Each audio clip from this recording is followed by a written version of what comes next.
Bonjour à tous, c'est Gabriel et aujourd'hui on se retrouve dans 1 an et demi avec le GH5. Je l'ai vendu. Pourquoi aurais-je vendu mon GH5?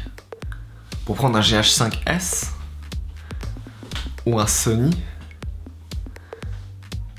Non. Mesdames et messieurs, j'ai vendu le GH5 parce que le X-T3. Donc je sais pas, il y en a plusieurs parmi vous qui le savent, mais moi j'aime beaucoup faire de la vidéo, j'aime beaucoup faire ces vidéos sur YouTube, j'aime beaucoup faire mes vidéos sur YouTube sur ma chaîne privée, et c'est vraiment quelque chose qui me passionne, mais dans la vraie vie, mon métier c'est photographe. Donc en pratique, je fais plus de photos que de vidéos. Pour ce qui est de la photo, je me concentre pas mal beaucoup sur la photo argentique et du coup, j'ai profité pour un peu réduire mon matériel numérique. Et j'ai trouvé un appareil photo numérique qui correspond à tous mes besoins pour ce qui est de la photo. Il s'agit du petit Fujifilm X Pro 2, c'est un appareil absolument fantastique, qui est petit, qui est léger, mais qui reste extrêmement bien conçu quand on le tient en main. On sent qu'on a un appareil de qualité et pas quelque chose en plastique. C'est aussi le cas avec le GH5, hein, bien sûr. La raison pour laquelle je suis passé sur ce Fuji, c'est majoritairement le fait que la façon dont il fonctionne est extrêmement agréable. La façon dont les réglages s'appliquent comme ça sur des bagues mécaniques surtout, enfin c'est pas vraiment mécanique, on s'entend. Mais ça rappelle beaucoup la photo argentique et pour moi ça veut dire qu'on est plus proche de la vraie photo qu'avec des modes style PSAM dont tout le monde a l'habitude où on fait que tourner des roulettes. Ici on a vraiment les réglages qui sont directement inscrits sur les bagues, ce qui veut dire qu'on peut même changer nos réglages pendant que l'appareil est éteint pour se faire immédiatement une idée. Enfin, je trouve que c'est extrêmement agréable. On n'a pas de mode, on n'a pas de scène, on n'a pas de mode sport, de mode portrait, de mode paysage, on n'a pas de... Tous ces trucs c'est absolument inutile. On n'a pas non plus les modes priorité ouverture, priorité diaphragme. Si on veut faire de la priorité ouverture, eh ben, il suffit de choisir notre ouverture et puis de mettre la molette des vitesses sur automatique. Et là, boum, la vitesse est automatique, le diaphragme est manuel. Et on peut faire ça dans l'autre sens. On peut mettre le diaphragme en automatique et la vitesse en manuel. Ou bien on peut mettre les deux en automatique ou les deux en manuel. Et on peut faire pareil avec les ISO. Bref, la façon dont fonctionnent ces appareils est absolument fantastique et ça fait que pour la photo, c'est mon premier choix. Une des raisons pour laquelle je n'utilise pas le GH5 pour la photo est assez compliquée et on va aborder ça gentiment avec vous, mais c'est que une histoire de taille de capteur. Je suis quelqu'un qui pense que la taille de capteur n'a pas d'impact sur la photo, que vous pouvez faire des photos magnifiques avec un tout petit capteur ou des photos très moches avec un très grand capteur. Hein. Je fais de l'argentique, j'ai l'habitude d'utiliser ce genre d'appareils qui ont une pellicule moyen format dont la surface est 5 fois supérieure au plein format, au full frame, ce qui est déjà considéré comme un grand capteur. Donc je connais les bénéfices d'utiliser de très grandes surfaces pour capter la lumière, tel que justement le moyen format ici qui est 5 fois plus grand que le capteur full frame. Eh bien c'est tout une question d'optique et d'équivalence en fait. Chaque optique est équivalente. Trouve un équivalent sur un capteur ou sur un autre. Alors il y a des limites physiques, on peut pas faire des optiques qui sont extrêmement petites en conservant une très grande luminosité. Il y a des limites physiques qui font qu'on ne peut pas encore faire de la magie avec l'optique. Ce qui est important de comprendre, c'est une question de luminosité et principalement la luminosité des objectifs. Et le problème du GH5, c'est que il a ce qu'on appelle un crop factor, donc un facteur de recadrage de 2, ce qui est assez énorme. C'est énorme et ça pose problème parce que toutes les optiques que vous allez utiliser, il faut faire x2 la focale pour avoir son équivalent plein format. Donc si vous prenez par exemple un 25 mm sur un Panasonic, ça va vous donner l'équivalent d'un 50. L'équivalent du 50, c'est ce qu'on appelle le standard. Le standard, c'est l'optique que tout le monde a envie d'avoir pour faire de la photo, mais qui est aussi très intéressante pour faire de la vidéo. Et le problème, quand on utilise un 25 mm sur un Panasonic alors qu'on utilise un 50 sur un plein format, c'est que le 25 mm étant une longueur de focale beaucoup plus courte, on a plus de profondeur de champ, donc on a moins de flou d'arrière-plan. Ce qui, dans certains cas, peut être un avantage, mais dans la majorité des cas, ça pose problème. Réduire le capteur, enfin faire x2 au niveau du crop factor, ça veut aussi dire qu'on réduit la luminosité du capteur par 4. Ça veut dire que le capteur capture 4 fois moins de lumière. Donc pour compenser ces 4 fois moins de lumière, il faut des optiques 4 fois plus lumineuses. Là encore une fois, je vais vous donner l'équivalence. Une optique qui ouvre à 1.4 sur le Panasonic, ça donne la même quantité de luminosité qu'une optique qui ouvre à 2.8 sur un full frame. Ça se remarque pas parce que 2.8 sur le full frame va vous paraître plus sombre puisque vous utilisez le même ISO. Mais en réalité, avec des ISO équivalents entre un full frame et un Panasonic, le Panasonic aura plus de bruit, moins de plage dynamique, moins belle couleur et une image globalement de moins bonne qualité. Si vous commencez à comparer ISO 200 sur un Panasonic et ISO 800 sur un plein format, là vous avez de nouveau une équivalence qui correspond comme par hasard au fait qu'on utilise une optique 1.4 et une optique 2.8. Et là l'équivalence va venir non seulement au niveau de la profondeur de champ puisque l'optique passe de 1.4 à 2.8, mais aussi au niveau de la quantité de lumière absorbée, donc le bruit de l'image, la qualité de l'image, les couleurs, la plage dynamique, etc. etc. Est-ce que vous voyez où je veux en venir? Le problème de Panasonic, c'est que si vous voulez une très faible profondeur de champ, si vous voulez beaucoup de lumière, il vous faut, moi je pense, un équivalent full frame de f2. f1.4 c'est encore mieux. Y a-t-il des équivalents de f2 sur un appareil Panasonic? Pas vraiment. Pour avoir l'équivalent d'un f2 full frame sur un Panasonic avec son capteur micro 4/3, il vous faut une optique f1.0. Et il y en a qui existent, mais elles sont plutôt mauvaises. Du coup, c'est là que Panasonic m'ont paumé pour ce qui est de la photo et m'ont un petit peu paumé pour ce qui est de la vidéo. C'est la non-possibilité d'utiliser des optiques ultra lumineuses pour avoir une faible profondeur de champ, mais aussi pour pouvoir utiliser des ISO plus bas pour améliorer la qualité d'image. Ce que je faisais jusqu'à maintenant avec mon GH4 puis mon GH5 et aussi le G70 que j'ai eu entre les deux, le G7, c'est que j'utilisais un réducteur de focale couplé avec des optiques 1.4. Et les deux ensemble me donnaient l'équivalent d'un f1.0 ou d'un f0.9, ce qui me donnait mon équivalent full frame de f2 ou f1.8. C'est très compliqué, ça commence à partir dans tous les sens. Ce que je veux dire, c'est que la combinaison que j'utilisais avant de réducteur de focale plus une optique full frame qui coûte cher, ça donne la profondeur de champ et la possibilité de baisser les ISO que je cherche. Le problème quand on fait ça, c'est que on perd l'autofocus, ou alors il devient très mauvais. Et là encore une fois, ça commence à poser problème pour la photo et aussi un petit peu pour la vidéo. Donc ça, c'est une autre chose qui m'a perdu sur le GH5. C'est la raison pour laquelle je n'utilisais pas le GH5 pour la photo. Donc pour la photo, je suis passé sur ce Fuji et j'ai commencé à investir dans les optiques Fuji. Et déjà, ce que j'ai remarqué, c'est que Fuji a plein d'optiques qui ouvrent à 1.4, ce qui me donne mon équivalent de f2 que je cherche.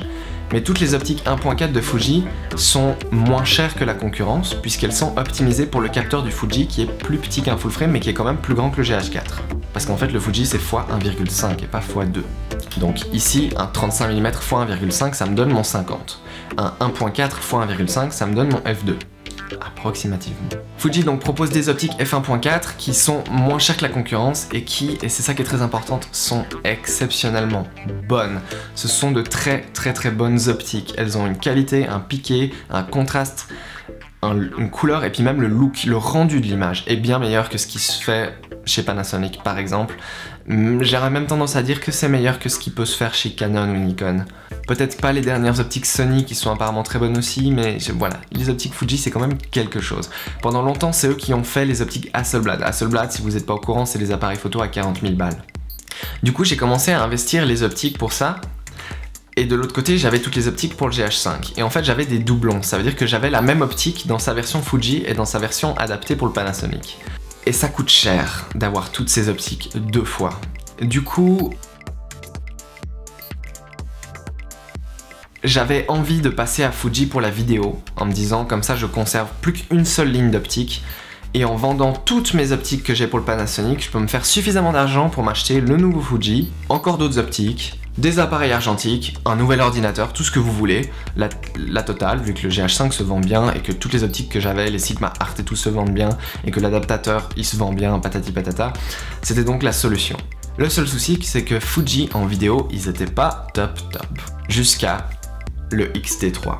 Le X-T3 qui est donc en train de me filmer maintenant, c'est pour ça que je vous le montre pas, c'est un appareil qui est très petit, très compact, très léger, et qui du coup n'a pas de stabilisation intégrée au boîtier malheureusement, et qui n'a pas de...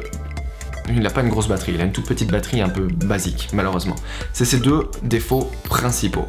On sait tous pertinemment que Fuji va venir, je pense début 2019, avec le Fuji X-H2, qui sera basiquement le X-T3 avec la stabilisation et une plus grosse batterie. On est quasiment sûr que Fuji va faire ça. Ce sera du coup un boîtier plus gros, plus encombrant, ce qui fait que le X-T3 fera toujours du sens à côté du XH2. Pour l'instant, j'ai le X-T3 qui me filme maintenant. Le X-T3 donc, qu'est-ce qu'il a comme fonction intéressante? Déjà, il filme en 4K, il filme à jusqu'à 60 images secondes, comme le GH5. Il a un très léger recadrage quand on filme à 60 images secondes, mais c'est tellement léger qu'en fait on le remarque pas, ça se voit pas. On peut passer d'un mode à l'autre, on le voit pas, c'est très léger, c'est x1,1, une bêtise comme ça. Il peut filmer en 1080p jusqu'à 120 images secondes. Là vous allez dire, ah bah le GH5 fait mieux. Non, parce qu'en fait le GH5, j'avais fait un test, je sais pas si j'en ai parlé, mais le GH5 a une bonne qualité d'image jusqu'à 120 fps, et après, au-delà, la qualité d'image commence à devenir mauvaise. Bah Fuji, ils se sont simplement limités à 120 images secondes, peu importe quelle qualité vous mettez, à 120 images secondes, l'image sera bonne. Donc, hormis la 4K à 60 fps, comme le Panasonic, et les slow motion, comme le Panasonic, qu'est-ce qu'on a? On a l'autofocus. L'autofocus, c'est un mode un petit peu particulier qui existe depuis déjà plusieurs années et qui a le désavantage d'être imprévisible. Ça veut dire que c'est pas parfait et qu'en l'occurrence, le petit mouvement que j'ai fait juste avant, peut-être qu'il sera flou et ce sera très marrant à ce moment-là, très ironique. La vidéo ici est enregistrée en autofocus. La raison est, je n'ai pas d'écran parce que c'est encore un défaut du Fuji, c'est qu'il n'a pas l'écran qui ressort. Donc je vais acheter un petit écran externe. En attendant, j'ai pas l'écran, donc autofocus. Le gros défaut de l'autofocus de Fuji, c'est qu'il a tendance à détecter des visages dans les choses où il n'y a pas de visage. Donc je sais pas, est-ce qu'ils ont une captation d'un spectre qui va plus loin que la vision humaine et donc il est capable de voir les fantômes, ce qui fait qu'il est capable de faire la mise au point sur des sujets qui n'existent pas. Mais c'est le défaut de cette mise au point, c'est qu'ils doivent en tout cas retravailler cet aspect-là, puisque l'appareil aura tendance à tout d'un coup dire « Oh mais il y a un visage là-bas » et puis à faire la mise au point là-bas et puis moi je suis flou. Je sais pas s'il l'a fait pendant cette vidéo, mais c'est probable, aucune idée. Moi pour l'instant je lui fais confiance, je sais pas à quel point je peux lui faire confiance, c'est aussi pour ça que je fais cette vidéo, pour tester cette fonction. Du coup le Fuji il a rien vraiment de plus que le GH5, au contraire il a des choses en moins. Parce qu'il a de plus, c'est sa lignée d'optiques Fuji qui sont excellentes. By the way, le petit adaptateur réducteur de focale et les optiques que j'avais avant, j'aurais pu aussi les mettre sur le Fuji, et oui. Et j'aurais eu mon équivalent full frame, j'aurais eu un crop factor de 1, et ça aurait été magnifique. Je ne l'ai pas fait, parce que ça coûte cher. Mais j'ai gagné beaucoup d'argent en faisant ce changement, donc c'est ça qui a principalement justifié l'aspect. Les optiques Fuji, ça justifie aussi l'aspect, puisqu'elles sont meilleures que ce que j'avais avant. L'autofocus, ça justifie aussi le mouvement. Et enfin, cet appareil pourra aussi me servir pour faire de la photo. Et un dernier aspect que je veux parler, donc on va parler doucement pour cet aspect, c'est simplement que la qualité d'image est exceptionnelle. La netteté, les détails, le look, le grain, le piqué, tout. Ce que vous voyez maintenant, on est à 1600 ISO. La chambre est mal éclairée, elle est très mal éclairée. Il fait nuit dehors. Et j'ai changé mes ampoules au plafond, c'est des ampoules de 2 watts chacune. C'est les ampoules les moins puissantes du marché. Et en plus, elles ont toutes un filtre jaune dessus pour rendre vraiment l'atmosphère un peu tamisée. J'ai ici un petit spot un peu plus puissant que j'utilise, sauf que ce spot, il est pas du tout pointé dans la bonne direction, il pointe contre le mur là-bas, avec un gros panneau noir entre deux, donc ça réduit encore plus la lumière. On est à 1600 ISO. Et l'image, elle est tellement propre et tellement jolie. Et un autre petit truc qui est très intéressant aussi, et que j'avais jamais pu dire ça vraiment d'un appareil avant, mais le son est bon. Là, je parle pas fort, et la préamplification de ce Fuji est exceptionnelle. Je pense même qu'elle est carrément meilleure que la préamplification du Panasonic GH5 lorsque vous lui connectez son module XLR dessus, qui vaut une petite fortune. Donc, GH5 ou X-T3? Bah si aujourd'hui je devais faire un choix, je sauterais directement pour le X-T3. Pourquoi? Parce qu'il est moins cher, et il offre le log aussi, j'ai oublié de préciser, il filme en log, ce que le Panasonic par défaut ne fait pas. Il filme en 10 bits, vous savez le fameux 10 bits, c'est plus de couleurs, etc. etc. Il le fait même à 60 images par seconde, ce que le Panasonic ne fait pas, ce que aucun autre appareil ne fait sur le marché, à moins de dépenser 10 000 dans une caméra professionnelle. Bon, j'exagère peut-être un peu avec les 10 000, mais à part aller dans une caméra professionnelle, il n'y a aucun appareil sur le marché qui filme à 60 images secondes en 10 bits interne, c'est-à-dire sans utiliser d'enregistreur externe. Alors il le fait avec un échantillon de couleurs de 4.2.0 au lieu de 4.2.2, c'est un petit peu dommage. Mais le 4.2.2 ça rend les fichiers plus lourds pour pas grand chose. Pourquoi? Parce que tous les sites de streaming n'utilisent que du 4.2.0. Si je ne me trompe pas, même les Blu-ray enregistrent que en 4.2.0 lorsqu'il s'agit de 4K et pas lorsqu'il s'agit de 1080p. Et encore une fois, on n'oublie pas que le 4.2.0, si vous ça vous parle, quand vous le transformez du 4K en 1080p, en partant de 4.2.0, vous obtenez du 4.4.4.4. Donc vous obtenez la meilleure qualité 1080p possible quand on part d'une vidéo 4K en 4.2.0. Le Fuji filme en utilisant son capteur complet, ce qui veut dire qu'on a une image 6K qui devient 4K, ce qui veut dire qu'on n'a toujours pas tous les pixels qui ont toutes les informations de couleur, mais on a en tout cas la moitié des pixels qui ont toutes les informations de couleur. Enfin bref, c'est des termes techniques un peu stupides que personne ne comprend vraiment comment ça fonctionne, mais le Fuji est meilleur que le GH5, point. C'est certain qu'il n'est pas moins bon. Je pense qu'il est meilleur. Après, sur le GH5, vous pouvez commencer à mettre des optiques plus grosses, avec des adaptateurs, mais vous pouvez aussi le faire sur le Fuji, donc non, on va dire le X-T3 est meilleur que le GH5, point. Est-ce qu'il est meilleur que le GH5S? Ça, je ne sais pas, j'ai pas testé le GH5S et je vais pas me prononcer là-dessus. Je sais juste que moi, je suis passé à Fuji et je regrette pas. Le Fuji, il a des petites fonctions sympas, comme par exemple, vous pouvez le brancher en USB et le charger en USB. C'est un USB type C d'ailleurs, donc vous pouvez le connecter à votre chargeur d'ordinateur. Donc au cas où la batterie tient pas, vous pouvez lui mettre une de ces batteries externes pour téléphone portable. Oh, pourquoi pas, hein. Le seul truc qui me manque, c'est peut-être l'écran qui sort sur le côté. Peut-être qu'on l'aura dans le XH2, je ne sais pas. Mais c'est vrai que c'est un petit peu dommage. Parce que ça aurait rendu, en fait, cet appareil... En fait, ça aurait littéralement transformé cet appareil en caméra de vlog favorite de tous les youtubeurs. Tous les youtubeurs seraient passés dessus. Si l'écran sortait, ils auraient eu l'avantage d'avoir l'autofocus d'un Canon, la qualité d'image d'un Panasonic, la compacticité et les performances basse lumière d'un Sony, avec un écran qui sort. Et personne ne l'a fait pour l'instant, personne n'a fait l'appareil parfait, personne n'a tout mélangé, et ce X-T3, il y est presque, mais il n'a pas l'écran qui sort. Et puis niveau performance basse lumière, on est quand même un petit peu moins bon que Sony, forcément parce que c'est un capteur plus petit, mais qui dit capteur plus petit, dit que les optiques peuvent être plus lumineuses sans prendre plus de place, ce qui veut dire que le kit zoom, par exemple, qui me filme maintenant, ouvre à 2.8 et pas à 4 comme le kit zoom Sony, et 2.8 et 4. C'est l'équivalence qui fait que ici je shoot à 1600 ISO, alors que sur un Sony je serais à 3200, et tout d'un coup le Sony à 3200 vous donne une image qui ressemble énormément à celle de ce Fuji à 1600. Les équivalences. Bref, j'espère que cette vidéo vous a plu, et on se retrouve à bientôt pour un test du X-T4. Bon, littéralement, on a été très absent de Gléo Production, c'est parce qu'on a perdu le mot de passe, et parce qu'on est en dépression, parce qu'on sait pas trop quoi faire. Moi je me concentre beaucoup sur la photo argentique, j'ai une chaîne YouTube dédiée à ça. Et c'est très sympa la photo argentique, genre j'aime beaucoup. Et je trouve qu'il y a plus de choses à parler parce que ça change, c'est pas... Oh, en fait, tous les reviews d'appareils digitaux, c'est la même chose, c'est... Oh, 26 mégapixels au lieu de 24, quelle magnifique amélioration. Et puis la vidéo est en 4K, 60 fps, on peut faire des rafales à 11 images secondes et la batterie tient pas longtemps.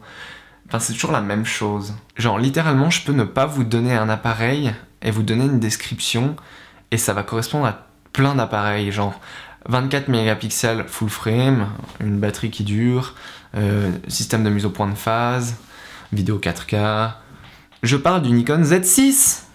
Ah non, je parlais du Sony A7 III. Du coup, en fait, pour conclure, Panasonic viennent de présenter leur tout premier appareil photo plein format, qui peut-être va venir dépasser le X-T3.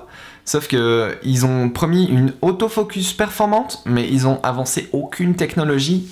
Donc si elle est aussi mauvaise que le GH5, bah c'est pas vraiment performant. Et à ce moment-là, ça risque de faire un flop. Mais j'ai l'impression qu'ils font tous exprès de pas sortir la caméra idéale. Genre, Canon, ils ont un crop trop grand.